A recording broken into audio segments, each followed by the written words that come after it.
Kadalasan, ang pera ay isang paraan para makatulong sa mga kamag-anak at kaibigan.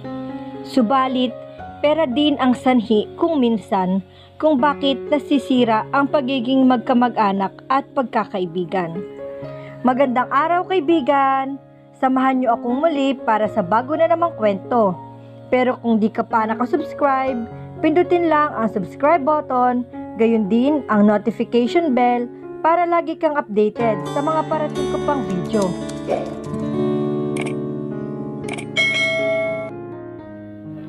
Isang OFW mula sa bansang Dubai sa UAE si Rika. 5 taon siyang nagtrabaho dito at ngayon nga ay sakay na siya ng eroplano at pauwi na ng Pilipinas. Mag-isa na lang siya sa buhay. 6 na buwang sanggol pa lang siya nung ipaampon ng kanyang ina sa isang kaibigan. Inalagaan at itinuring siyang tunay na anak ng kanyang ninang Shoni na may 6 na taon na ding namayapa.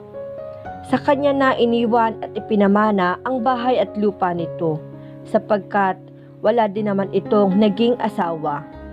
Pagkadating niya sa Manila Airport ay excited na ang dalagang sumakay ng taxi pauwi sa bahay nila sa Batangas. Nai-imagine kasi niya ang bahay na halos 5 taon niyang ipinundar at pinaghirapang ayusin. Bit-bit ang malaking backpack na naglalakad palapit sa bahay ay napabulong ito. May magandang kinahintangan naman pala ang mga pinadala ko kay Tita Lani. Sa isip-isip niya habang pinagmamasdan ang bahay na iniwan sa kanya ng kanyang ninang Shoni. May kalakihan ang bahay na yon na may 2 palapag. May kalumaan na nang umalis siya sa Pilipinas noon. Mag-1 taon pa lang siya sa Dubai nang tawagan siya ng tiyahin niya at nakiusap ang mga ito na kung maaari ay payagan niya na tumira muna ang pamilya nito sa bahay dahil natupok daw ng apoy ang bahay nila sa Pasig. Nakakakonsensya naman kung tatanggi siya, kaya pumayag na din ang dalaga. Malimit ay tumatawag sa kanya ang Tita Lani noon para ipaalam ang kondisyon ng bahay para humingi ng pera para sa maintenance at pagre-repair nito. Nang makalapit siya sa bahay ay napakunot ang kanyang noo nang may mapansing kakaiba. Luka-luka talaga ang Tia Lani. San ba naman ito nakakita ng bahay na 3 ang front door? Nailing na sa isip niya. Pinuntahan niya ang unang pinto buhat sa kaliwa at kumatok. Tia! Tia! Tawag ni Rika. May narinig siyang mahinang kaluskos mula sa loob at pagkatapos ay bumukas ang pinto. Bumungad sa kanya ang isang lalaki na nakasuot ng jacket na black with black shirts at tsinelas na goma. Tila sinasadya ang guluhin nito ang buhok na may gel. Hindi ito maputi, hindi rin naman maitim. Sa tansya niya ay nasa 28 hanggang 29 taong gulang ito. Hello, bati sa kanya ng binata. Hello, sagot naman niya. Anak ka ni Tia? Ibinukas pa nito lalo ang pinto. Pasok ka, wika ng binata. At pumasok si Rika sa loob ng bahay at nagmasid. Bakit pinagtapat ni Tia ang pinto ng hagdan? At bakit parang ang sikip? Samantalang malaki naman ang bahay, nawiwerduhang wika niya. Sa labas lang pala maganda ang bahay, pero sa loob ay parang lungga iyon. Gusto mo ng tubig? Tanong ng binata. Oo, yung malamig, please. Sabay na upo sa sofa. Inabutan siya ng binata ng tubig at biskwit. Salamat, asa na nga pala si Tia? Tanong niya sa binata. Sino ba ang tiya mo? Sagot nito sa kanya. Si Tia Lani. Ano ka ba niya? Pinsan ba kita? Pasensya ka na ha, hindi ko kasi kilala ang lahat ng mga kamag-anak ko. Wika ng dalaga. Asan ba siya? Tanong ulit nito. Hindi ko kasi alam. By the way, I'm Errol. Wika ng lalaki. Ako naman si Rika. Ako ang may-ari nitong bahay. Galing ako ng Dubai. Anong ginagawa mo sa Dubai? Nagtatrabaho? Tanong ng binata. Oo, sales lady ako sa isa sa mga kilalang mall doon. Sagot ng dalaga. Maya-maya'y may narinig siyang sasakyan na pumarada sa harap ng bahay. May bumabang matabang lalaking sumisipol at naglalakad patungo sa kabilang pinto ng bahay. Tiningnan niya si Errol at tinanong sino yung lalaking bumaba sa kotse. Si Mr. Heron. Floor manager siya ng club. Dito din siya nakatira. Tanong ulit ng dalaga. At sumagot ang binata. Oo, si Mr. Heron ang nakabili ng kabilang unit ng apartment. At ito namang unang unit ay nabili ko. Habang yun nasa kabilang dulo ay bakante pa. Apartment? Itong bahay ko? Maang nawika niya bagaman may hinala na siya kanina pa na gano'n na nga ang nangyari. That explained the 3 doors. Hindi lang agad sumagi sa isip niya iyon kanina nang makita niya ang bahay dahil hindi niya inakalang posibleng mangyari yon. This is not true. How could this happen? Wika ni Rika. Kung kanina ay sobrang excited niya, ngayon ay parang wala siyang pakiramdam.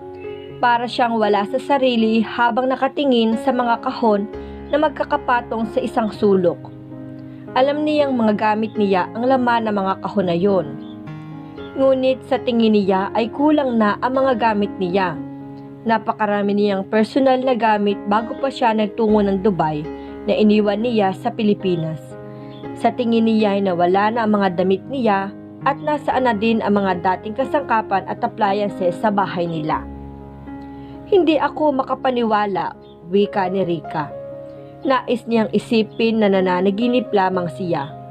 Hindi niya inaasahang ganun tagpo ang mangyayari pagbalik niya ng Pilipinas. Ang totoo, alam kong sayo ang mga gamit na nandito, wika ni Errol. Paano mo nalaman? Ganong ngayon lang naman tayo nagkita, sagot ni Rika. Dahil dito, sabay labas ng kanyang wallet at kinuha ang lumang litrato ni Rika. Kuha niya yon 5 years ago. Newly grad siya and she looked much younger, happier and so full of life. Hindi tulad ngayon, pakiramdam niya ang laki na ng itinanda ng kanyang mukha. Nakita ko yan sa unit na ito noong nangungupahan pa lang ako rito. Nakakalat, wika ni Errol. Akala ko nga anak ka ni Tia Lani. Medyo magkahawig kasi kayo ng isang anak niya. Kailan pa ibinenta ni Tita Lani sa'yo ang bahay ko? I mean, itong part ng bahay kong tinitirhan mo. 6 months ago lang nang alokin niya akong bilhin ko ito. Di ko naman alam na hindi pala ito sa kanya. Ang ibig sabihin na pasakamay ng Tita Lani niya ang titulo ng bahay at lupa. Nagsisisi siya kung bakit hindi niya dinala. Ngayon, walang-wala na siyang panghahawakan, nakasulatan at wala na ding maniniwala sa kanyang siya ang may-ari niyon. Napamura siya. Saan na siya pupulutin ngayon? Wala pa naman siyang naipong pera dahil bukod sa naipadala na niya sa pagpapagawa ng bahay, mas malaki pa sana ang maiipon niya kung hindi lang siya napilitang umuwi ng di oras sa Pilipinas. Ang sasama nila, naiiyak na wika ni Rika. Hindi dapat ako nagtiwala, wika ni Rika, at naramdaman niya ang pagtapik ni Errol sa balikat niya. Alam ko ang nararamdaman mo, you need to be alone. Iiwan muna kita para makapag-isip ka. Kakawid lang ako. Mamayang 6:00 pa ang balik ko, kaya sa iyo ang bahay ko, wika ng binata. At lumipas ang ilang oras. Hi there, how was your day? Bati sa kanya ni Errol nang dumating ito. Walang pinagkaiba ang itsura nito ngayon sa itsura nito kanina. Not good, sagot naman ng dalaga. Oh, sorry, wrong question. Buong araw mo bang iniisip ang ginawa sa'yo ni Tita Lani? Kung ako ikaw, hindi ko na pag-aaksayahan ng oras na isipin yon. Nangyari na ang nangyari at hindi na maibabalik ang panahon. Nakatingin lang siya dito dahil hindi niya matanggap ang sinasabi nito. Hindi naman kasi ganun kasimple yun. Nagtrabaho siya ng 5 taon tapos niloko lang siya ng mga pasaway niyang kamag-anak. Nakapag-isip ka na ba kung ano ang gagawin mo? Tanong ni Errol. Hindi ko pa alam dahil hindi ko naman alam kung saan ko hahanapin si Tia Lani. Pwede ka namang tumira dito, wika ni Errol at napataas ang kilay ni Rika. Dito sa unit mo? No thanks. Ano ka ba? Hindi yun ang nasa isip ko. Naalala mo yung unit sa kabila, yung bakante? Bakit hindi ka na lang dun tumira? Maganda ang suwestyon ni Errol pero hindi pa rin siya kumbinsido dahil 1/3 lang ng bahay ang mababawi niya. Pero wala naman din siyang magagawa. I guess, yun na lang ang magagawa ko, wika ni Rika. Great! Magkakaroon na kami ng bagong kapitbahay. Masayang saad nito. Tutulungan na lang kitang mag-settle sa kabilang unit, wika ni Errol. Salamat, sagot naman ng dalaga. But first, kukunin ko muna ang martilyo, saad ng binata. Lalabas na dapat ng bahay si Rika nang mapansin niya ang lalaki sa di kalayuan. Pinagmasdan ng lalaki ang kabuuan ng bahay na waring tinatansya kung tama ang napuntahan niyang address. Nagpanik ang isip niya na magsalubong ang mga mata nila. Oh my God! Sabay sara ng pinto. Tatakbo na sana siya paloob pero bumangga siya kay Errol. Hey! Are you alright? Tanong ng binata. No, I'm not. Dali, itago mo ako. Mukhang takot na takot ka. Ano bang nakita mo sa labas? At di pa nga nakakasagot ang dalaga ay nakarinig na sila ng malakas na katok sa labas ng pinto.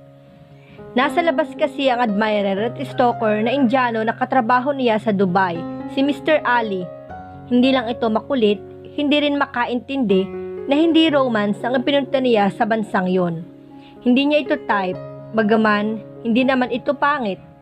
Ang akala niya kapag binasted niya ito ay titigil na ito. That did not happen. Hindi naman ito bayolente, pero desidido itong gawin siyang misis at wala siyang balak na hintayin yung mangyari. Kaya napilitan na din siyang umuwi ng Pilipinas. Sa pagbalik ni Rika sa Pilipinas, ang inakala niyang naipundar na bahay ay naibenta na pala ng pasaway niyang tiyahin. Mabuti na lang, mabait si Errol ang nakabili sa isang unit ng bahay. Pero paano pa kaya niya mahahanap ang kanyang Tia Lani kung nasundan naman siya ng Indianong stalker niya na patay sa kanya? Samahan niyo po ako at sabay-sabay nating alamin sa part 2 ng ating kwento. Maraming salamat po!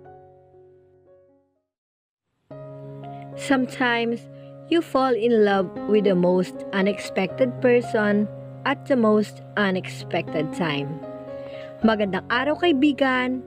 Samahan niyo akong muli para sa part 2 ng ating kwento. Pero kung di ka pa nakasubscribe, huwag kalimutang pindutin ang subscribe button, pati na rin ang notification bell para lagi kang updated sa mga parating ko pang video.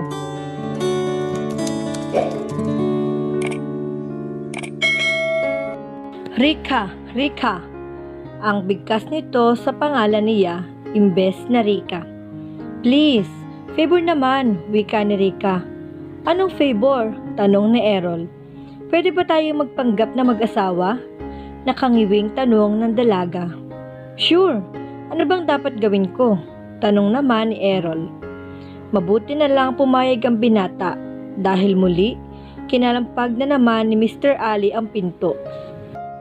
Errol, magpanggap lang tayo, magpanggap na mag-asawa at binuksan na nga niya ang pinto dahil baka mag-iskandalo pa ito. Pagbukas ng pinto, nakita agad ni Ali na nakaakbay na si Errol kay Rika at nagtanong agad ito kung sino ang kasama niyang lalaki. Galit ito dahil nagseselos sa nakita. At sinabi nga ng dalaga na asawa niya ito at galit na sumigaw si Ali. For you! Habang nakangiti namang tinaasan lang siya ng kilay ni Errol. Nagkamali lang ba ako ng dinig o minura niya ako talaga? Tanong ni Errol. Ano ka ba? Minura ka nga talaga niya. Bulol nga lang, tugon ni Rika. at nagkatawanan sila. Ano ba ang ikinagagalit niya? Tanong ni Errol habang hindi nito inaalis ang braso sa balikat niya. Sinabi ko sa kanya na asawa kita. Naniwala ba siya?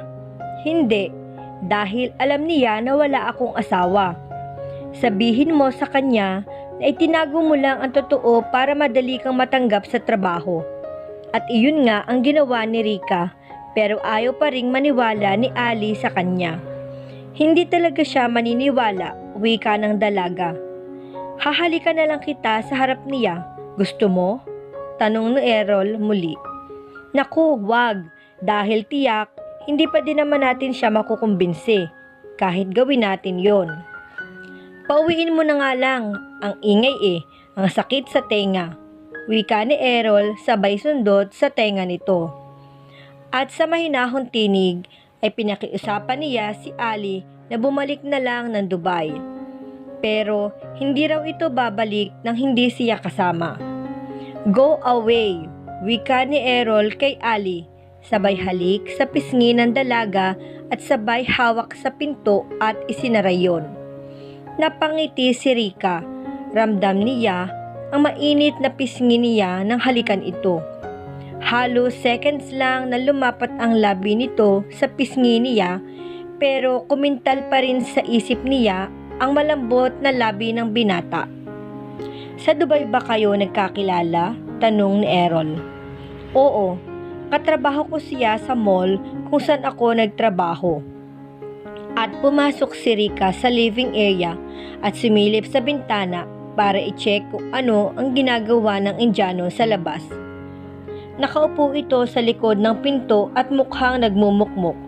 Buti na lang, hindi nag-iiskandalo si Ali. Pero ano kaya ang binabalak pa nitong gawin at hindi pa umaalis? Wika ng dalaga.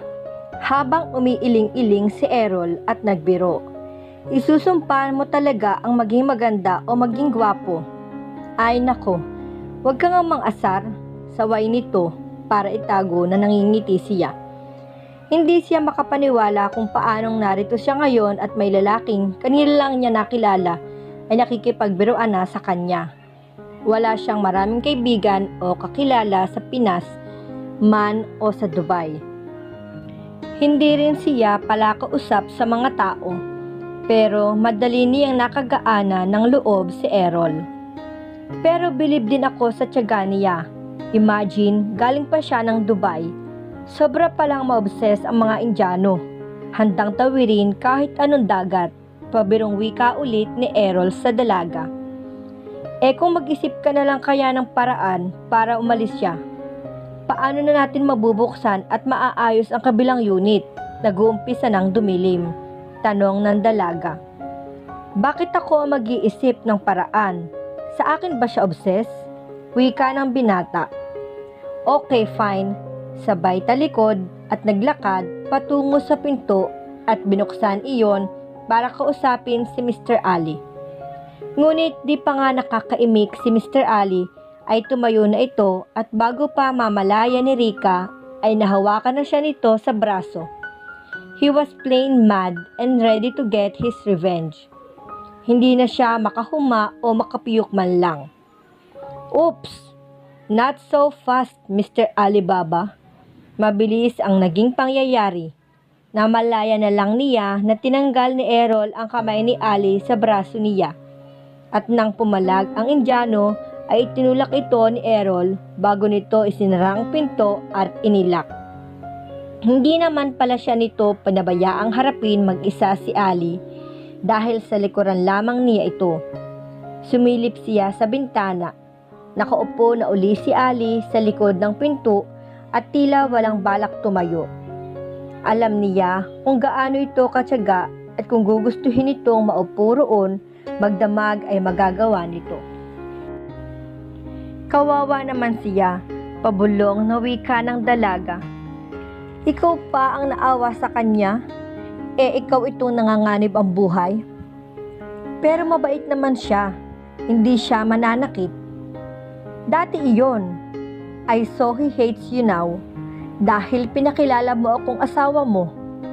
Mabuti pa kumain na lang muna tayo. Samantala, habang nakahiga na sa kama si Rika, hindi siya mapakali.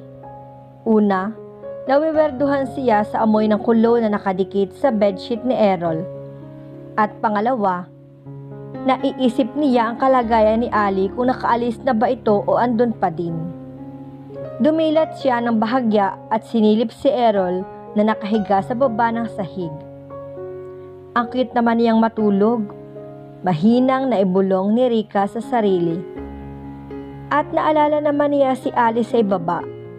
Komportable kaya ito? Malamang na hindi.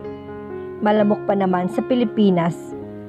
At baka nagugutom na rin ito. Marahan at maingat na bumaba siya ng kama at nilagpasan niya si Errol. San ka pupunta? Nilingon niya si Errol. Nakapikit pa rin ito pero hindi pa pala tulog tulad ng inaakala niya kanina. Igagawa ko lang ng sandwich si Ali. Kung magpapakita ka ng concern sa kanya, lalong aasa yung tao. Mas pahihirapan mo lang siya. Dumilat ito at bumangon. Ako na lang ang magbibigay sa kanya ng pagkain. Huwag ka nang sumunod, matulog ka na. Okay. Pero huwag kayong magsusuntukan, paalala ni Rika. Aba, syempre kapag nauna siya, natural, nagaganti ako. Basta, huwag mo siyang sasaktan, wika ulit ng dalaga. Makalipas ang 10 minuto, ay nakabalik na si Errol sa taas. Ano nga palang work mo?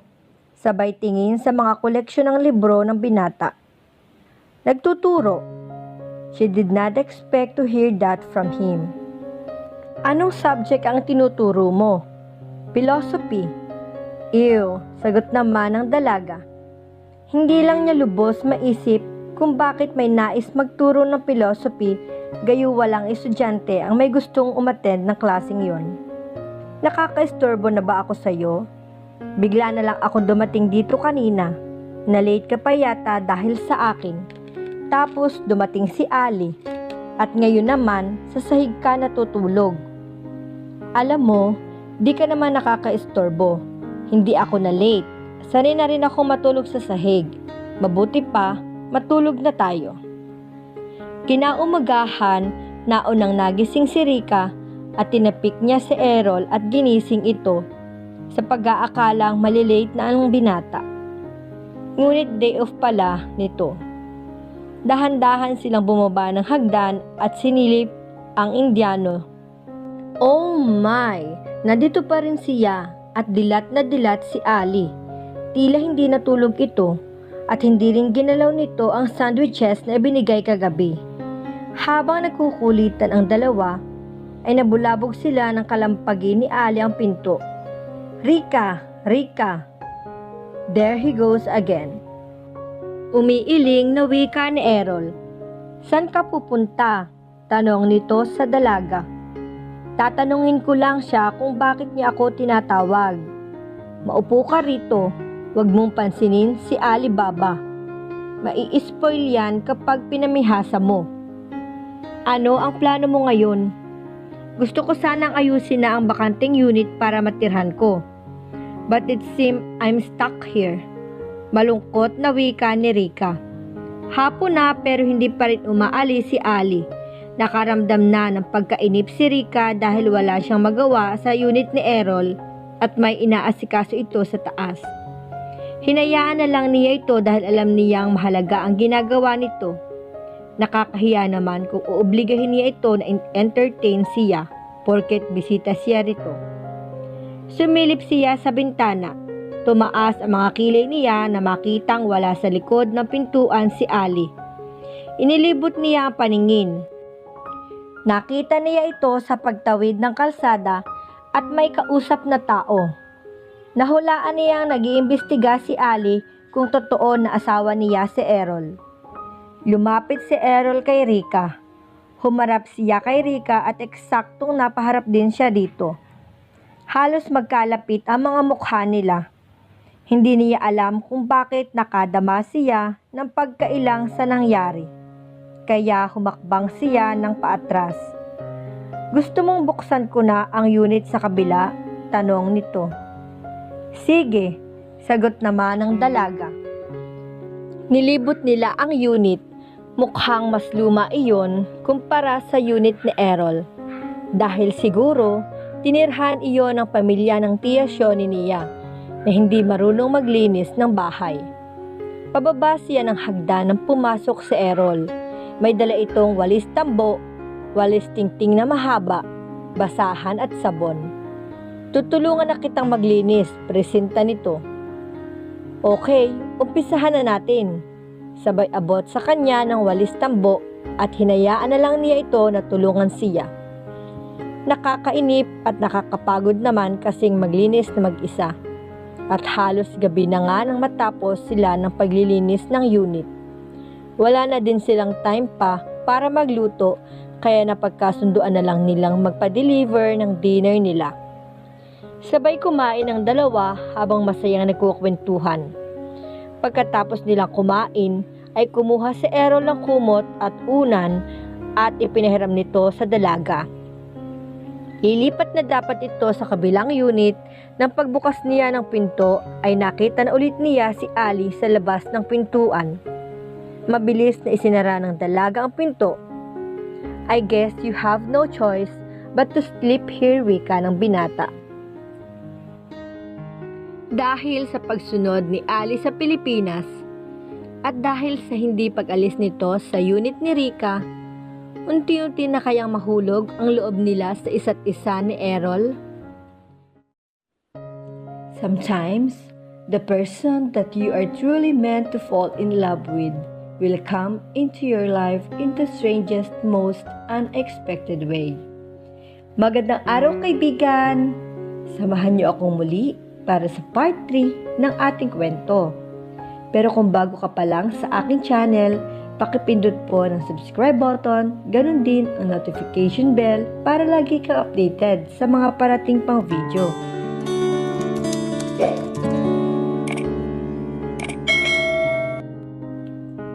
Maliwanag na nang magising si Rika kinaumagahan.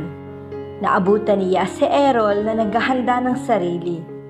Bagong ligo ito, bahagyang nakayuko habang inaayos ang buhok na nilagyan ng gel.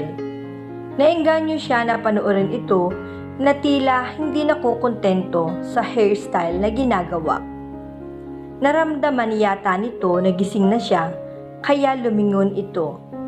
Hi beautiful, good morning, sabay ngiti sa dalaga. Papasok ka na? Sagot naman ni Rika. Yap, but don't worry, umalis na ulit si Alibaba. Kaya wala kang dapat alalahanin. May breakfast na sa baba, nakaluto na ako. At bumangon na nga si Rika sa kama, sabay dampot sa kumot at tinupi iyon. Ginagawa mo ba yan tuwing umaga ang mag-ayos ng buhok? Halos 15 minutes ka na yata sa harap ng salamin ah. Dinaig mo pa ako, pagbibirong wika ni Rika. Ay naku, hindi mo gugustuhin makitang walang gel ang buhok ko. Parang alambre, sagot ulit ng binata. Cute ka pa rin naman siguro kahit, at napatigil siya sa pag-imik. Ano bang sinasabi niya? Sabay harap sa kanya ng binata. Ano? Ano? Cute ako? Alam niyang hindi na niya mababawi ang nasabi na niya kaya pinanindigan na lang niya yon. Oo, cute ka. May pagkabingi ka nga lang. Nakangiting wika niya sa binata. Ngayon lang siya pumuri ng lalaki ng harapan. Sabay talikod at nagsabi, magkakape na nga lang ako. Nagtungo siya sa hagdan at dumiretso muna sa bintana para silipin si Ali kung umalis na ba ito. At tama si Errol, nakaalis na nga ito. San kaya nagpunta ang lalaking yun? Kahit naman napupurwisyo siya ni Ali, ay ayaw pa rin naman niya maloko ito o masaktan. Totoo ang sinabi ni Errol na concern siya kay Ali. Pero hindi dahil may feeling siya dito. Dahil alam niyang hindi ito likas na masamang tao. At bumaba na din si Errol. I have to go, Rika. Bit-bit na nito ang bag paalis. Ingat ka, bili naman niya. Inihatid niya ito sa pintuan. Kiss naman dyan, pabirong wika nito. Kinunutan niya ito ng noo. Ano ba ang pinagsasasabi mo? Mag-asawa naman tayo, di ba? Nakangising wika ni Errol. Malay mo, nasa paligid lang si Alibaba at nanunubok. Ay naku, umalis ka na nga, at itinulak niya ito palabas. Mag-iingat ka rito. Kung lalabas ka, titingin ka sa likod mo. Kapag na-corner ka ni Alibaba, sumigaw ka ng malakas. Magdala ka ng tubo para may protection ka. Tumango ang dalaga. Natuwa siya sa pinakita nitong concern sa kanya na para bang matagal na silang magkakilala. Pagkatapos kumain, ay nagtungo na si Rika sa kabilang unit para maglinis. Tumatagaktak na ang pawis niya habang naglilinis ng second floor ng magiging unit niya. Unit ko? Kakatawa. Naiiling na nasambit niya. She used to own the whole house. Ngayon, isang bahagi na lang niyon ang magagamit niya dahil sa kagagawa ng pasaway niyang tiyahin. Binabagabag kaya ang mga ito ng konsensya? Natanong niya sa sarili. Pero malamang hindi. Dahil kahit nga sarili niyang ina, tila hindi binabagabag ng konsensya nang ipamigay siya nito sa ibang tao. Okay, enough reminiscing Rika. Pagpipigil niya sa sarili sa pag-iisip ng mga bagay na hindi maganda. Ang dapat niyang isipin ngayon ay kung paano siya magsisimulang muli ng buhay. Nakapagdesisyon na siya na hindi na babalik sa Dubai. Magtatayo na lang siya ng maliit na negosyo gamit ang bahagi ng perang naipon niya. Magtatanghalian na nang matapos si Rika sa paglilinis sa second floor ng unit. Kaya pala nakaramdam na din siya ng pagkagutom. Nagtungo muna ulit siya sa unit ni Errol para maligo dahil wala pa din naman siyang toiletries at water storage. Nang matapos siyang maligo, ay kumuha siya ng damit sa backpack niya na nakapatong sa sofa. Aakyat na sana siya ng second floor para dun magbihis, ngunit natigilan siya nang makita si Errol. Nandito ka pala, at napahawak siya sa tuwalyang nakabalot sa katawan niya. Tiningnan siya nito mula ulo hanggang paa. Lunch break ko kaya naisipan ko umuwi dito. May dala akong lunch. I see. Sa baba na lang ako magbibihis. Kip-kip nito ang mga damit na bumaba ng hagdan. Hindi pa siya nakakailang hakbang nang mapatili siya at tumakbo pabalik. Bakit? Alertong tanong ni Errol. Nasa loob na ng unit si Ali at pakyat na ito ng hagdan. Hinatak siya sa balikat nito. Hindi mo nilak ang pinto, paninisin ni Rika kay Errol. Palabasin mo siya. At muli ay pinakiusapan niya si Ali na umalis na. Pero aayaw umalis ng Indiano dahil alam na daw niya na hindi sila mag-asawa.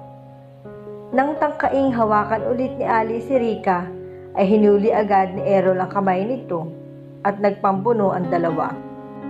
Tama na yan, Errol, sigaw ni Rika. Ito ang inawat niya dahil alam niyang dihado si Ali. Babalian ko na ng buto ang Bombay na ito para di na makalakad. Sabing tama na, pasigaw na wika ni Rika. At nakinig naman ito sa kanya. Tumayo ito, nasa sahig pa rin si Ali, nagpupumilit na tumayo. Siya pa ang naisipan nitong gawing suporta para makatayo. Ang masama lang, laylayan ng tuwalya na nakabalot sa katawan niya ang nahagip nito. Oh my God! Hinabol niya ang tuwalya at tinakpan ang sarili.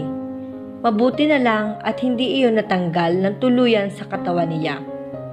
At tinulungan na nga ni Errol na makatayo si Ali at hinatak na palabas ng bahay. Maya-maya bumalik na sa taas, wala na si Ali. Isinakay ko na ng tricycle. Sabi ko sa driver, dalhin na sa India. At maya-maya pa nga ay nagpaalam na din ang binata at bumalik na sa pinapasukan nitong school. At naiwan si Rika mag-isang kumakain. Naiinis siya sa nangyari. Parang hindi na niya kayang pagpasensyahan at intindihin pa si Ali. Nang dahil dito ay nabusuhan siya ni Errol. Natigilan siya ng pagsubo ng maalaala ang naging reaksyon ng mawala sa pwesto ang tuwalya sa katawan niya. Ipinilig niya ang ulo para iwaglit iyon sa isip. Binilisan niya ang pagkain. Babalik siya sa kabilang unit para ipagpatuloy ang paglilinis. Desidido na siya na doon matulog mamayang gabi. There was no way she was sleeping in Errol's bed again. Maya-maya pa "Hi, beautiful!" Napalingon sa bintana si Rika habang naglilinis muli ng unit. Nakabalik na pala ang binata at may dala itong plastic na may lamang mga pintura, pangmasilya at brush. Ibinili ko na ikaw ng mga gamit na pampintura para di ka na pumunta sa hardware. Salamat, babayaran na lang kita. Inilihis niya ang mga mata sa ibang direksyon dahil naiilang siya sa tingin nito. Hindi lang niya tiyak kung dahil pa rin iyon sa nangyaring aksidente kanina. Pakiramdam niya ay kaunti na lang ang itinatago niya rito. Errol, wag mo na akong tulungan. Tiningnan siya nito at parang nagtaka. Bakit naman? Masyado nang marami ang nagawa mong tulong sa akin sa simula pa lang. Sinasamantala na kita, wika ng dalaga. Magiging magkapitbahay na tayo kaya ayos lang, sagot naman ni Errol. Nagtatapal ng mga butas sa pader si Errol habang nagsusukat naman ng sahig gamit ang metro si Rika na makarinig sila ng malakas na kalampag sa labas. Ano iyon? Nagtatakang tanong niya. Itaga mo sa bato kung si Alibaba ulit yun, wika ni Errol. Bumaba ito at lumabas. At nakita ulit nila si Ali na kinakalampag ang pinto ng unit ni Errol. Mr. Alibaba, over here! At napalingon sa kanila si Ali. May pasa ito sa mukha at kulay violet ang isang sulok ng labi niya. Lumapit ito sa kanila ngunit hindi nito pinansin si Errol at nilampasan lang. Sumilip ito sa bakanting unit na pinanggalingan nila. Pagkatapos ay may hinugot na papel sa pantalon at ipinakita sa kanila. What? Gulat na wika ni Rika. Nabili na raw niya ang unit na ito at dito na siya titira. Hinablot niya ang mga papeles na hawak ni Ali at binasa. At totoo, hindi nga ito nagsisinungaling.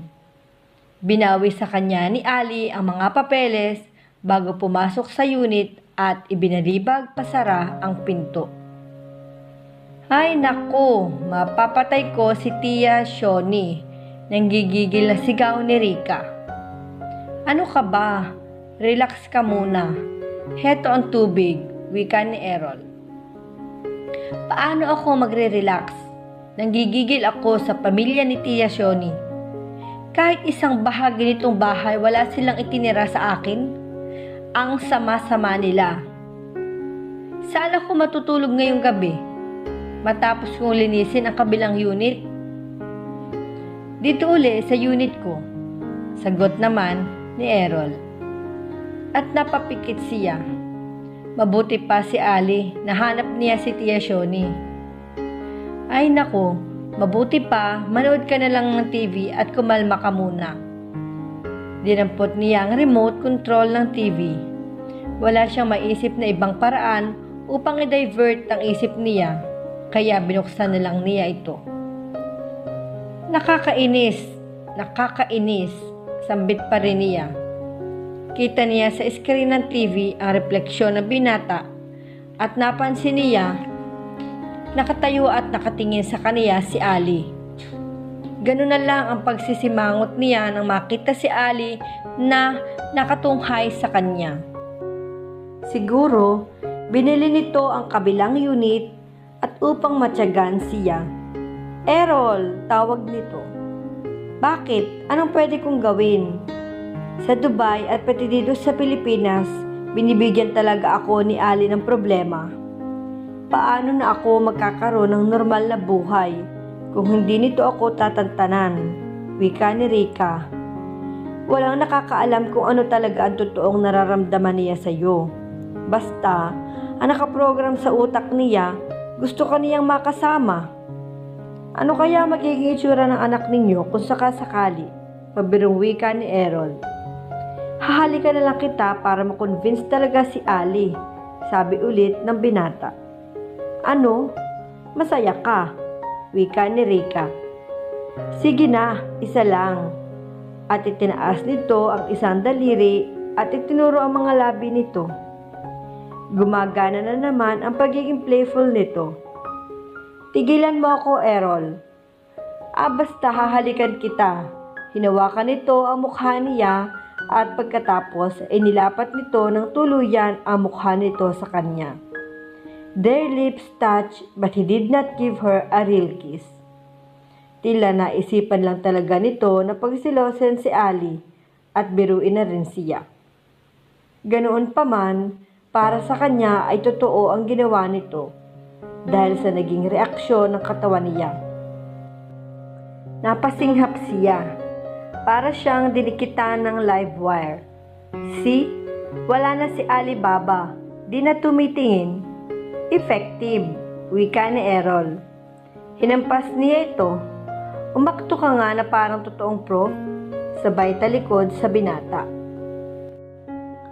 Sa mabilis na mga tagpong iyon at sa lalong paglapit sa kanila ni Mr. Ali, papanindigan pa kaya nila ang pagpapanggap na mag-asawa? Muli, samahan niyo po akong subaybayan ang part 4 ng ating kwentong Unexpected Romance. Maraming salamat po! Being a quitter doesn't mean a loser. Minsan, kailangan lang talagang tanggapin na ang tunay na pagmamahal ay marunong magparaya at magpaubaya. Magandang araw kaibigan! Samahan niyo ako muli para sa part 4 ng ating kwento. Pero kung bago ka pa lang sa aking channel, pakipindot po ng subscribe button, pati na din ang notification bell para lagi kang updated sa mga parating ko pang videos.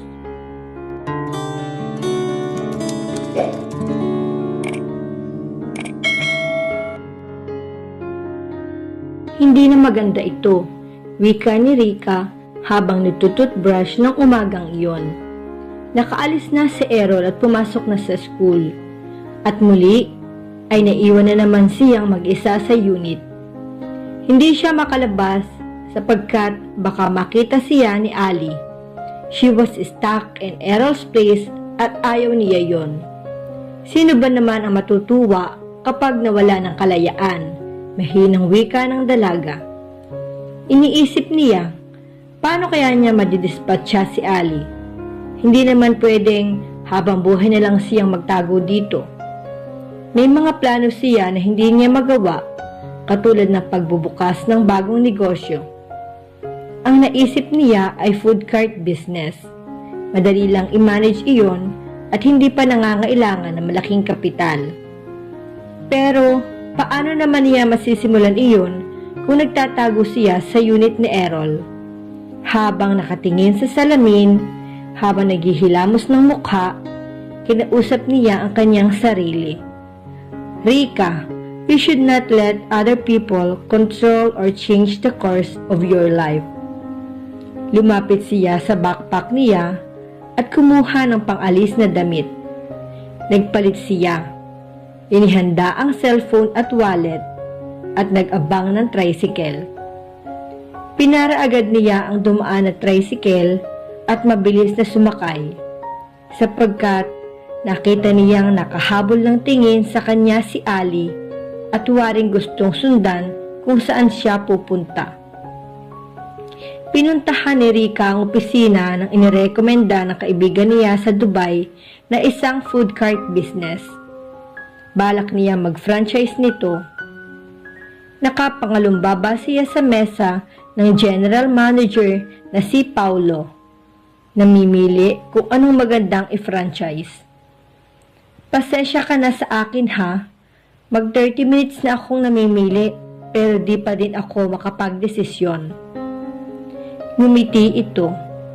The general manager was quite good looking. I know, Miss Rika. It's okay. Just take your time. After 40 minutes, ay nakapagdesisyon na din ang dalaga at pizza ang napili niya. Congratulations, Miss Rika. Binabati kita sa bago mong negosyo. Nakangiting wika ng manager sa kanya. Thank you, sagot naman niya. At lumabas na nga siya ng opisina na magaan ang loob at puno ng pag-asa. Napatingin siya sa oras at medyo maaga pa para umuwi at aayaw din naman niyang bumalik agad sa unit dahil makikita lang niya si Ali doon. Naisipan niyang pumunta sa school na pinagtuturuan ni Errol. Madali lang siyang nakapasok sa universidad. Sinabi lang niya sa guard na mag-i-inquire siya sa admission office. Pinagmasdan niya ang mga buildings. Paano niya hahanapin sa mga iyon si Errol? Naglibot-libot lang siya sa campus. Pumasok siya sa isang building, umakyat sa hagdan at naghanap ng restroom. Habang nasa loob ng cubicle, nakarinig siya ng estudyanteng nag-uusap. Nagdadala si Sir Mendoza ng estudyante sa bahay niya, wika ng isang babae. Oo, pero hindi ako naniniwala dahil hindi iyon magagawa ni Sir. Pero sabi sa kabilang section, totoong nagdadala talaga si Sir ng estudyante sa bahay nila. Wika ng pangalawang babae. Sabay nag-alisan ang dalawang estudyante. At lumabas na din si Rika sa loob ng cubicle. At chinek lang sandali ang sarili sa salamin at lumabas na din ng restroom. Pasado 7:00 na ng gabi na makauwi si Rika. Nagpalipas pa siya ng oras sa kiniinan niyang restaurant at dumaan pa sa bookstore para bumili ng ilang libro. San ka nang galing? Tanong ni Errol sa kanya. Naunahan pa siya nitong umuwi ng bahay. Sa labas, pasensya ka na, nakalimutan kong mag-iwan ng note. Hinanap mo ba ako? Hindi naman. Nakita ko lang sa gamit mo, dala mo ang wallet mo, at nakita ko din na nasa kabila si Ali. Sagot ng binata. Napairap siya. Okay, hindi ka naman pala nag-alala. Bakit galit ka? Tanong ng dalaga. Paanong hindi ako magagalit? Hindi ka dapat lumalabas, lalo na kung malayo ang pupuntahan mo. Paano kung masundan ka ni Ali? At kung saan ka niya dalhin? Nag-iingat naman akong lumabas at saka hindi mo ako responsibilidad. Nilagpasan niya ito at umakyat sa hagdan. Kaya gusto ko nang umalis dito pabulong na wika ng dalaga. Hindi niya gusto na sa bawat gagawin niya ay may iniisip siyang ibang tao. Siguro ay dahil nasanay siyang nag-iisa sa buhay, simula nang mawala ang kanyang ninang. Anong sabi mo? Tanong ng binata. Wala. Maghahanap na ako ng matitirhan bukas, sa isip-isip niya. Huminto siya sapagkat sa hagdan ng makarating sa pinakamataas na baitang at nagsabi, Errol, patulog ulit sa kama mo. Kumain ka na ba? Tanong ni Errol. Oo, sa labas. Sagot naman ng dalaga. Ay nako, hindi man lang nag-aya. Sarkastikong wika nitong waring nagtatampo. Alam ko ba ang cellphone number mo? Umirap muna si Rika at nagbigayan sila ng number. Tutulog na sana si Rika nang tanungin siya muli ni Errol. May lakad ka ba bukas? Wala kasi akong pasok eh. Yayayain sana kitang manood ng sine at kumain sa labas. Tanong ng binata. May gagawin ako. Balak kong maghanap ng matitirhan. Hindi na akong aasa pa na aalis si Ali sa kabilang unit. Lalayo na lang ako rito para hindi na niya mahanap. Mag-e-expire din naman ang visa niya at mapipilitan din siyang bumalik sa Dubai. I see. Mahinang tugon ng binata. Okay, good night. Matagal-tagal na rin siya naghintay na makatulog, ngunit naging mailap sa kanya ang antok sa pagkakataong iyon. Iniisip niya ang pagyaya sa kanya ni Errol na lumabas. Friendly date ba ang tinutukoy nito o higit pa ang kahulugan ng pag-anyaya nito sa kanya? Kung bakit naman kasi tinurn down agad niya ito? Hindi tuloy siya makatulog ngayon. Napabalikwa siya ng higa nang marinig nila ang kalampag ng pinto sa baba. Naisip agad niya si Ali. Rika! Sigaw ni Ali sa baba. At pinuntahan nga ito ng dalaga. Binuksan nito ang bintana upang doon kausapin si Ali. Lumapit ito sa kanya. Umiiyak. Nakikiusap ito sa kanyang kausapin siya kahit sandali lang. Binuksan ito ang pinto at lumapit kay Ali. At doon sa kabilang unit sila nag-usap. Halos 10 minuto silang nag-usap ni Ali. Naaawa siya rito. But she did not love him. At kahit mabait ito, hindi pa rin niya ito kayang pag-aralan na mahalin. May napagkasunduan kayo? Tanong ni Errol nang bumalik siya sa unit nito. Isinara nito ang pinto habang napaupo sa sofa. Babalik na siya sa Dubai. Ali told her he really loved her. Sinabi nito mamamatay ito tuwing iniisip na magkasama sila ni Errol. That was all he told her. Hindi siya pinilit nito na sumama ulit. Siguro, tanggap na nito na malabong mangyari iyon. At dahil sa wakas ay pinakawalan siya nito, nakalimutan niya ang lahat ng perwisyong idinulot nito sa kanya.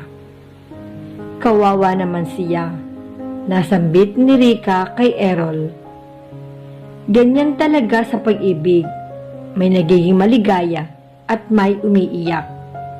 Tugon ni Errol sabay akyat sa hagdan.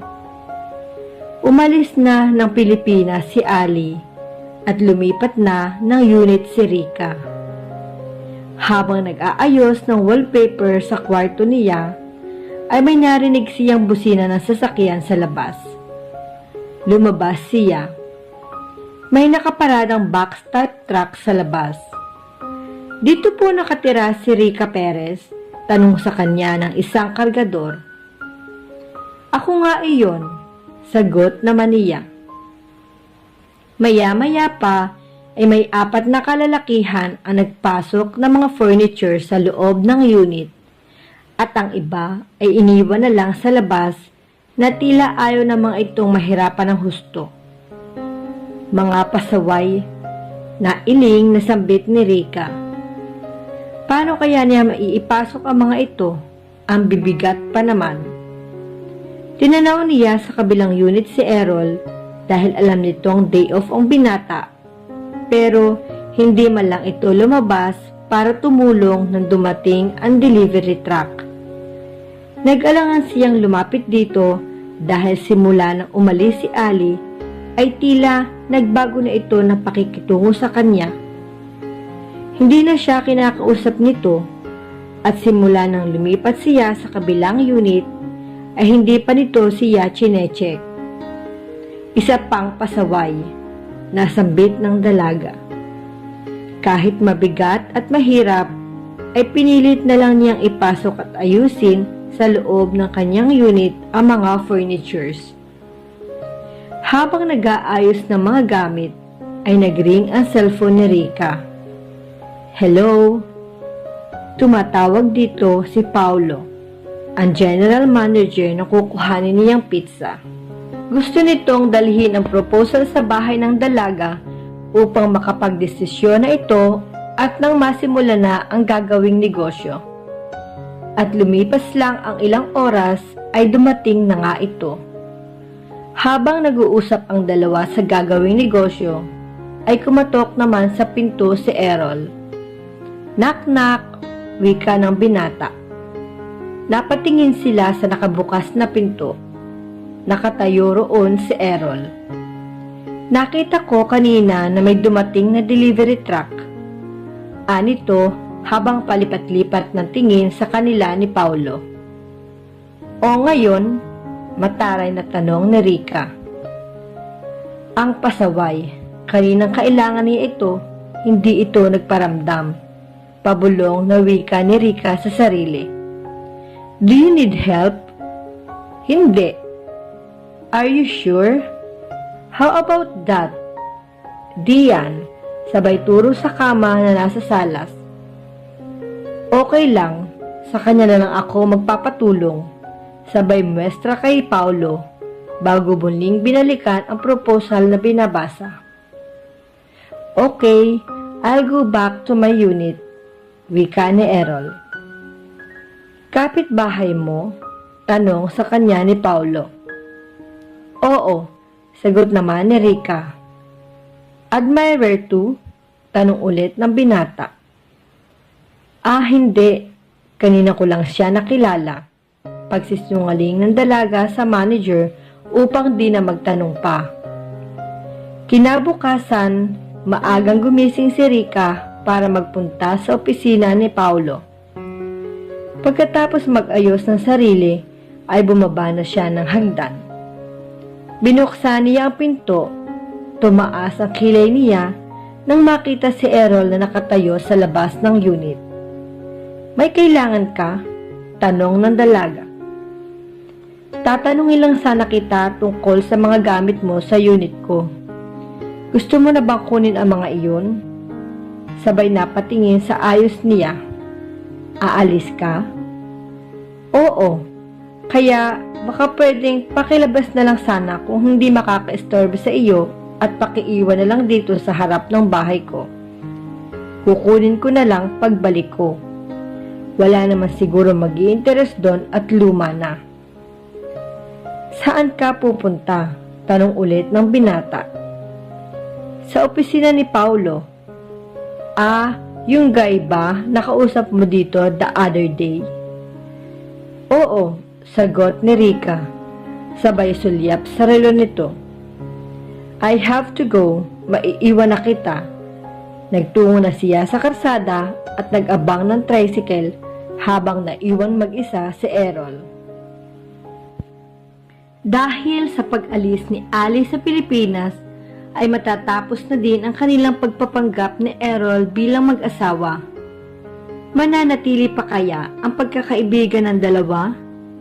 At sa pagdating naman ni Paulo sa buhay ni Rika, tanging negosyo lang ba ang dala nito sa dalaga? Sabay-sabay nating alamin sa susunod na part ng ating kwentong Unexpected Romance. Maraming salamat po! Love is like the wind. You can't see it, but you can feel it. Magandang araw kaibigan! Samahan niyo ako muli para sa part 5 ng ating kwento. Pero kung bago ka pa lang sa aking channel, pakipindot po ng subscribe button, ganun din ang notification bell para lagi kang updated sa mga parating ko pang uploads.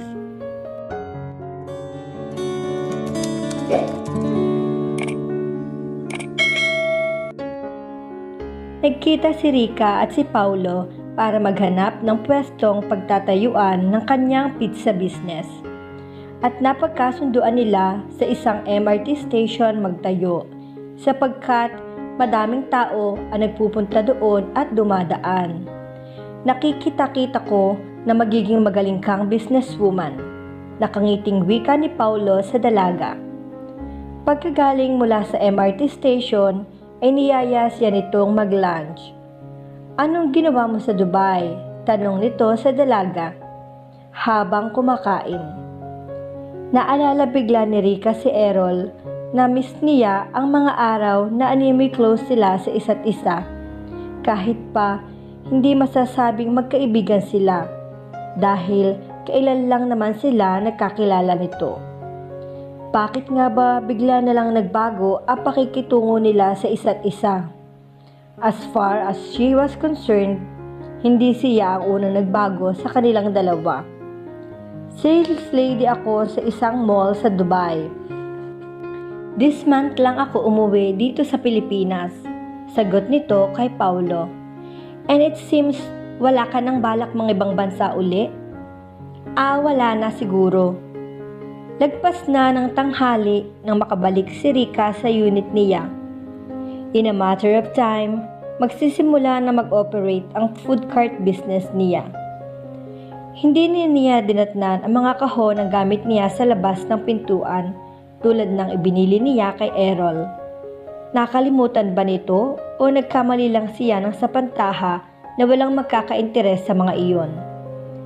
Minabuti niyang puntahan si Errol upang kumpirmahin dito kung alin ang totoo. Pero sarado ang pintuan sa unit nito. Nakalak ang pinto, tila may pinuntahan ito. Ipinasya niyang mamaya na lang ito kausapin kapag nakabalik na. Binuksan niya ang pinto sa unit niya nang may humintong tricycle sa tapat. May dalawang estudyante na bumaba mula roon. Alam niya ang uniformeng suot ng mga ito ay uniforme sa universidad kung saan nagtuturo si Errol. Si Errol ba ang sadya nila? Bakit nila alam kung saan nakatira si Errol? Bumalik sa isip niya ang narinig niya nang nag-CR siya sa universidad. Hindi siya makapaniwala sa natuklasan. Si Errol pala ang profesor na topic ng dalawang estudyanteng nag-uusap noon. Ipinilig niya ang ulo. Hindi, Rica. Hindi ganon ang pagkatao ni Errol, sabi niya sa sarili. Pero paano kung totoo? Sumilip siya sa pintuan para alamin ang ginagawa ng mga estudyante sa labas. Ang isa ay pilit na sumisilip sa bintana ng unit ni Errol, habang ang isa naman ay nagre-retouch ng makeup. Maganda ito, mistisahin at mukhang mayaman. "Say, wala talaga si Sir Mendoza sa loob," wika ng isang estudyante na kanina pang sumisilip sa bintana. Say pala ang pangalan ng babaeng mistisahin. "May pinuntahan lang iyon. Hintayin na lang natin. Sayang naman ang pagpunta natin dito. Ibibigay ko lang sana kay Sir itong mga books na pinabili ko sa pinsan ko sa US. Ito na lang kasi ang kulang sa koleksyon niya," wika ng estudyante. "Matutuwa na siguro sa akin si Sir kapag ibinigay ko ito sa kanya." "Ayan na si Sir, parating na." At pumasok na nga ang mga ito sa unit ni Errol. "Hay nako, nakakainis," wika ni Rica. Pero saan siya naiinis? Kay Errol? Pero ano ba ang pakialam niya kung hindi pala ito katulad ng pagkakilala niya? Ano ba ang masama kung magdala ito ng estudyante sa bahay nito at hindi siya tanga para hindi malaman ang kahulugan niyon? Nagdaan din naman siya sa buhay estudyante. Pumikit siya. Na-imagine niya ang ginagawa ng mga estudyante sa loob. Itinaboy niya iyon sa isip at dahan-dahang binuksan niya ang pinto at muling sumilip. Wala nang tao sa labas ng unit ni Errol. Ngunit maya-maya ay bumukas ang pinto at lumabas ang isa sa mga estudyante nito. Naiwan sa loob ng unit yung maganda at mistisang estudyante. Maya-maya lang, makalipas ang 3 oras, habang nakaupo sa sofa si Rika, ay kumatok sa pinto niya si Errol. Bakit? Malamig na tanong niya rito nang pagbuksan niya ng pinto. Dinala ko lang ang mga lumang gamit mo. Nagbaba siya ng tingin at nakita niya sa paanan nito ang kahon. I see. Salamat, sagot ng dalaga. Kanina ka pa ba dumating? Tanong ng binata. Medyo malimig pa ring tugon niya. Salamat ulit sa pagdala mo sa mga ito. Dapat talaga kanina pa, pero nag-aalangan akong iwan dito habang wala ka. Naiisip kong baka makursunadahan ng mga magbubuti o mapagkamalaan ng mga ngolekta ng basura, maisama sa dump truck. Pambasura ang mga gamit ko, ganon. Mataray na wika niya. At saka magta3 oras na simula na makauwi ako. Bakit ngayon mo lang dinala ang mga yan? Dahil sa nalaman niya tungkol dito, ay imposible na yata maging mabait ulit siya sa binata. Ngayon mo lang kasi binuksan ang bintana mo. Malay ko bang kanina ka pa pala nakauwi? Ako na magpapasok ng mga ito sa loob. Saan ko ba ilalagay? Akmang bubuhatin ito ang isa sa mga kahon. Huwag na, ako na lang. Huwag na huwag kang magkakamaling pumasok sa unit ko. Bakit ba ang taray mo? Hindi niya sinagot ang tanong nito. Isa-isang ipinasok ng dalaga ang mga kahon bago isinara ang pinto. Makalipas ang 3 buwan, magkasalubong ang mga kilay ni Rika habang nakatingin sa teenager na babae na nakatingin din sa kanya. Mama, nabasa niyang buka ng bibig ng babaeng teenager, sabay hila sa braso ng kasamang babae. Huwag kang magtuturo na naman diyan, wala akong pera, saway ng babae na walang iba kundi ang tita Lani niya sa anak nito. Mama, di ba si Ate Rika yon? Ano? Si Rika kamo? Inilibot nito ang tingin sa paligid hanggang sa mahagip siya ng tingin. Halika na, umalis na tayo dito. Sabay hila palayo sa anak. Tumatakas kayo ha? Halatang-halatang mga guilty. Pabulong na wika niya habang hinahabol ang kanyang tita Lani. Nahabol niya ito hanggang sa loob ng tren, ngunit hindi niya malapitan sapagkat napakapuno ng loob. Sa dinig niya, ang usapan ng mag-ina. Tindera na lang pala si Ate Rika, Mama. Paano iyan? Hindi na natin siya mahihinga ng tulong. Sana tayo titira. Inaway niyo pa kasi ang kapitbahay nating chismosa. Nasunog tuloy ang bahay natin. Tapos, pinatalo niyo pa sa sugal ni Papa ang pera natin. Kaya walang-wala tayo ngayon. Pinakinggan na lang niya ang usapan ng mag-ina. Di yata't inabot ng kamalasan ang mga ito. At di nga niya mga ito naabutan pa. Pagbalik niya sa stall, andun si Paulo. Since paubos na pala ang mga paninda mo para sa araw na ito, makakapagpahinga ka pala ng maaga. At pwede ba kitang i-invite? Saan? Sagot ng dalaga.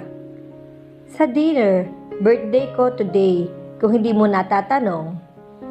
Happy birthday, kaya lang. Huwag kang tatanggi, magagalit ako. Pagkatapos kong siguraduhin na maging maayos ang takbo ng negosyo mo, pabirong pangungonsensya nito sa dalaga. At natawa siya. O sige na nga, daanan mo na lang ako sa bahay mamayang around 7. Umikot ang mga mata ni Rika nang pagkababa niya ng tricycle ay sumalubong sa kanya ang isang estudyante na kakalabas lang ulit sa unit ni Errol. Korap talaga, bulong niya. Nakita siya ng binata. Hi Rika, bati nito sa kanya. Hindi niya ito pinansin, sa halip ay tuloy-tuloy ito nagbukas ng pinto niya. Nagangat siya ng tingin ng may humawak sa kamay nito, thus preventing her from opening the door. Hindi mo ba ako narinig? Nakangiti ito, ngunit ang mga mata ay may hint ng pagkainis. Hi, walang emosyong sagot naman ng dalaga. Pwede ba tayo mag-usap? Pagdidemand ng binata. Kumusta ka na? 3 buwan na tayong hindi nagkakausap at bakit ka ba galit sa akin? Anong ginawa ko? Tanong ng binata. Hindi ako galit sa iyo. Really? Ibig sabihin ba pwede nating ibalik ang dating tayo? Yung magandang samahan natin? Okay, sure. Sagot naman ng dalaga. Saan ka ba nagwo-work ngayon? Tanong ulit nito. May minamanage akong food cart business sa isang MRT station. Kaya pala araw-araw kang naalis. Ultimo linggo, hindi ka ba napapagod? Sabay upo sa sofa. Pwede bang humingi ng tubig? Nakangiting request nito. Noon niya na-realize na nakalimutan pala niya kung gaano ka-charming ito. Dahil ngayon ay napansin ulit niya iyon. Pinagsali niya ito ng tubig. Binigay rin niya rito ang pizza na inuwi niya para dapat sa kanyang sarili. Thanks. Nito, this is good. Komento nito ng tikman ng pizza. Naupo rin siya sa sofa. Ikaw, kumusta ka na? Nabanggit mo nga pala noon na yung iba sa mga collection mo ng books ay bigay ng ibang tao. Sino-sino ang mga nagbibigay sa'yo noon? My relatives, close friends. Sino pa? Tanong ulit niya. Co-faculties ko. Lihim na napaismid siya. Halatang iniiwasan itong banggitin ang mga estudyante nito. Minsan, family ko. Yeah, right. Lokohin mo, lelang mo. Pabulong na wika ni Rika. May day off ka ba? Tanong ng binata. Kailan ka pwede? Yayayain sana kitang manood ng sine. Wala akong day off. Mabilis na sagot ng dalaga. At sabay silang napatingin sa labas ng bintana ng may dumating na kotse. Oh my God, nandito na siya. Nataranta si Rika. Dahil di pa siya nakakapag-ayos, nakita ni Errol si Paulo bumaba ng kotse nito. May date ba kayo? Oo, kakain kami sa labas. Pasensya ka na ha. Walang problema. Hindi mo naman kasi sinabi na may darating ka palang bisita. Tumayo na ito at nagbukas ng pinto at pumasok naman si Paulo. Kumusta pare? Ako nga pala si Errol. Ako naman si Paulo. At pagkatapos ngang magkakilala ng dalawang lalaki, ay bumalik na ulit si Errol sa unit niya. Mapagbigyan din kaya ni Rika ang hiling na date ni Errol sa kanya sa susunod na mga araw? Magbabalik pa kayang muli ang dati nilang pagkakaibigan? Sabay-sabay nating subaybayan sa susunod na part ng ating kwento. Maraming salamat po! Sabi nga nila, the best kind of love starts with an unexpected hello. Magandang araw kaibigan! Samahan niyo akong muli para sa huling part ng ating kwentong Unexpected Romance. Pero kung bago ka pa lang sa aking channel, pakipindot po ng subscribe button, pati na rin ang notification bell para lagi kang updated sa mga parating ko pang videos.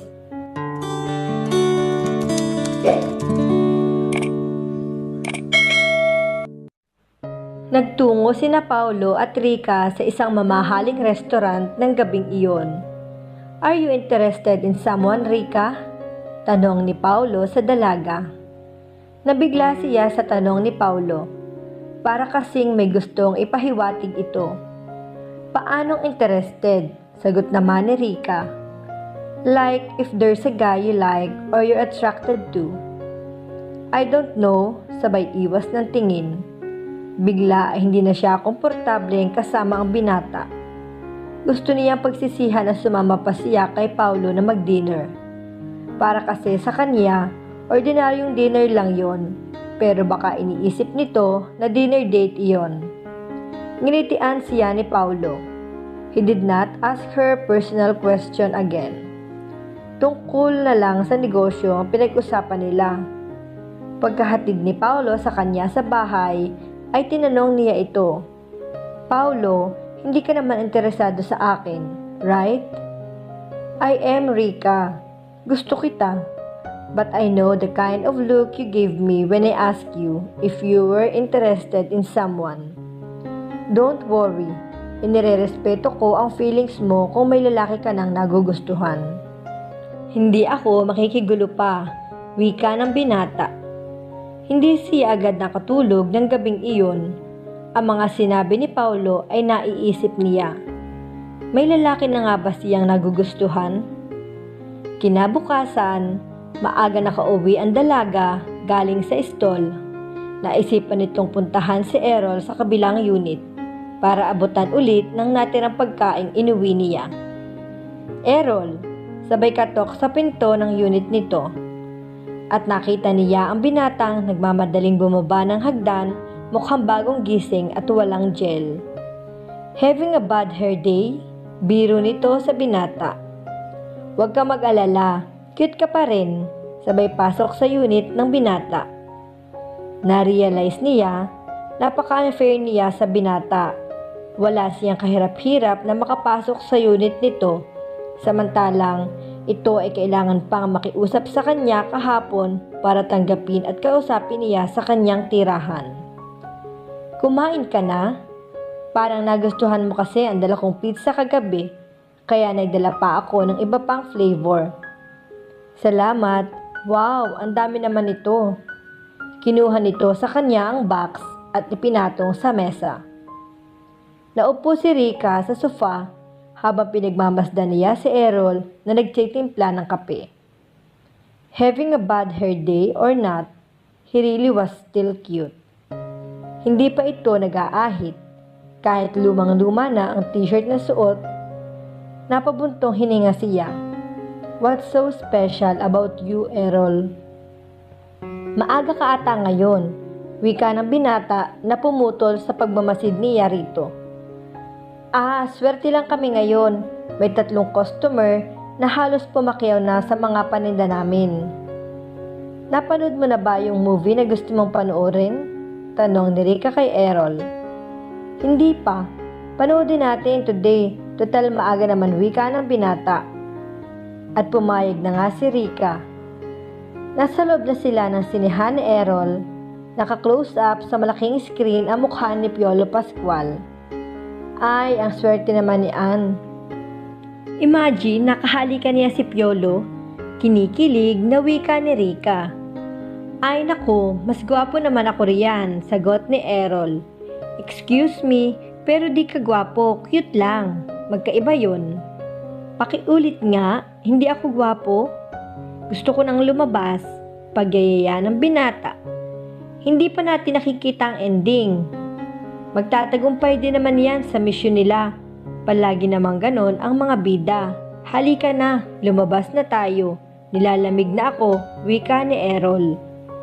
Huwag ka nga KJ, ikaw ang may gusto na panoorin ito, tapos ngayon nag-i-enjoy ako ay magyayaya ka ng lumabas. Matutunaw ang screen sa titig mo eh.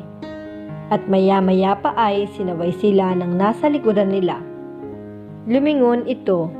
Pagkatapos ay namalaya niyang itinaas nito ang braso at ipinatong sa balikat niya.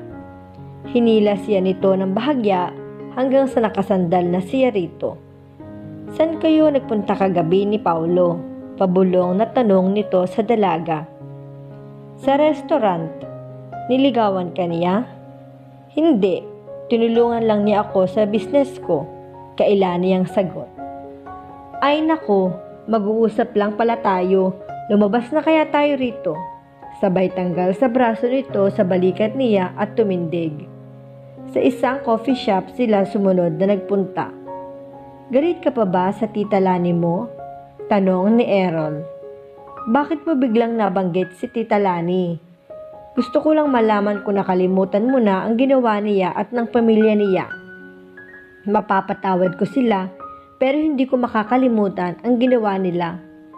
Kakambal dapat ng pagpapatawad ang paglimot, forgive and forget. Inirapan niya ito at sinabi, easier said than done, lalo't hindi naman siya sa iyo nag-atraso. Kung sa bagay, malaking bagay na rin yung mapatawad mo sila. Ibig sabihin, hindi na ganun kasama ang loob mo sa kanila. Napatingin sila sa entrance ng coffee shop nang may tumawag kay Errol. Sir Mendoza! Otomatikong kumunot ang noo niya nang makita ang 3 teenagers. Nagsilapitan ang mga ito sa kanila. At lalo pang kumunot ang noo niya nung kumuha ng upuan ang mga ito sa kabilang mesa at nag-join sa kanila. Alam ba ng mga parents ninyo na gumagala kayo sa mall? Tanong ni Errol. Yes sir, nagpaalam kami. Sino ang kasama niyo sir? Nakatingin sa kanya ang isa sa mga teenager. Si Rika, friendly neighbor ko. Rika, mga estudyante ko nga pala. Pakilala ni Errol sa mga ito. Hello? Pagkatapos nginitian ang mga estudyante, ay tinapunan niya ng masamang sulyap si Errol. Friendly neighbor pala ha? Pagkatapos mo akong akbayan sa loob ng sinihan, ang kapal ng mukha, pabulong na wika ng dalaga. Dinampot niya ang wallet sa ibabaw ng mesa. Errol, maghahanap lang ako ng restroom. Umalis na ang dalaga at di na bumalik kay Errol kahit ang paalam lang nito ay pupunta ng restroom. Kinabukasan, nang maglabas si Rika ng basura, ay natanawan siya ni Errol. Bakit iniwan mo ako sa Eric kagabi? Nagmukha akong tanga sa mga estudyante ko. Kasama mo naman ang mga estudyante mo kaya sigurado akong di ka maiinip. Hindi mo pa rin sinasagot ng tanong ko kung bakit hindi mo ako binalikan. Tanong ng binata. Dahil na-realize ko na hindi pala dapat ako sumama sa katulad mong immoral. Sagot naman ng dalaga. Paano ako naging immoral? Tanong ulit ng binata. Dahil pumapatol ka sa mga estudyante mo. Ako? Itinuro nito ang sarili. Hindi totoo iyon. Sinong nagbigay sa iyo ng ideya na immoral ako? May kumausap ba sa iyo? Tanong ni Errol. Wala, sagot ni Rika. Pinuntahan kita minsan sa university at narinig ko sa loob ng restroom ang pag-uusap ng dalawang estudyante. At naniwala ka na ginagawa ko talaga yun? Nang una lang akong magduda dahil nakita ko na may mga estudyante na labas-pasok sa bahay mo. At binigyan mo agad ng kahulugan? Alam mo, Rika, hindi ko magagawa iyon. Kilala mo ako kahit hindi pa tayo matagal na nagkakasama. Kasalanan ng nanay kong ipinanganak niya akong gwapo, pabirong wika nito. Ngumiti lang ito. Hinataksin ito papasok ng unit. Halika sa loob. Ano ba? Kaya ka na chichismis ng mga kapitbahay eh. Ang hilig mong manghatak ng mga babae sa loob ng bahay mo. For your information, Rika, ikaw lang ang hinatak ko sa loob ng bahay ko at kauna-unahang babae na pinutuloy ko. Ikaw lang ang hinayaan ko mag-stay rito ng more than 5 minutes.